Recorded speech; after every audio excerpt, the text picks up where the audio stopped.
সীমান্ত কাঁটাতারের বেড়ার ভগ্নদশা। বাংলাদেশের নির্বাচনের মুখে খোয়াই সীমান্ত দিয়ে বাড়ছে অনুপ্রবেশ। বিএসএফ ও পুলিশ প্রশাসনের নজরদারি নিয়ে প্রশ্ন জনমনে। সীমান্ত কাঁটাতারের বেড়ার ভগ্নদশা। ত্রিপুরার সুপরিচিত বাঁশ দিয়ে লজ্জা ঢেকে রাখা হয়েছে। এ যেন কাঁটাতারের বেড়া নয়, বহু দীর্ঘ বিস্তৃত বাঁশের বেড়ার সীমান্ত। আর এই সীমান্তে বিএসএফ এর ঢিলেমিতে কি খোয়াই সহ গোটা দেশ বর্তমানে এক গভীর নিরাপত্তা উদ্বেগের মুখে দাঁড়িয়ে।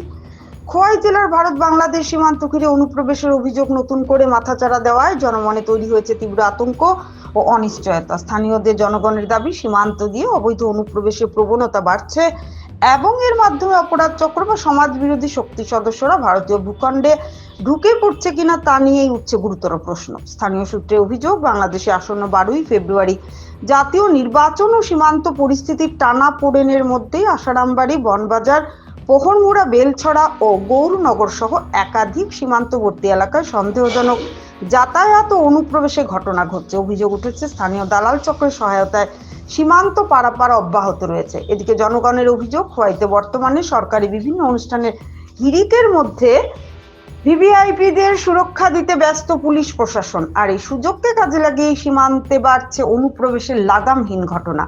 খোয়াইবাসীর আশঙ্কায় অনুপ্রবেশের সুযোগে অপরাধ চক্র বা অন্য কোনো সমাজ বিরোধী শক্তি সদস্যরা রাজ্য দেশের অভ্যন্তরে ঢুকে পড়ছে কিনা তা স্পষ্টভাবে খতিয়ে দেখা জরুরি।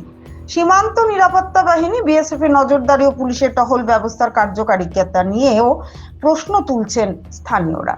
তাদের অভিযোগ, কাঁটাতার ও পাহারার ব্যবস্থা থাকা সত্ত্বেও অনুপ্রবেশের অভিযোগ বাড়ছে, যা সীমান্ত ব্যবস্থাপনার উপর গুরুতর প্রশ্নচিহ্ন তৈরি করছে।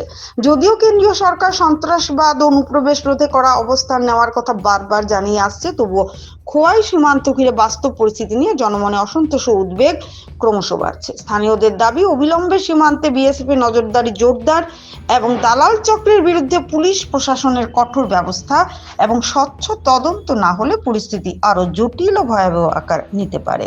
ত্রিপুরা থেকে গোপাল সিংহের রিপোর্ট, আসাম প্রাইম নেটওয়ার্ক।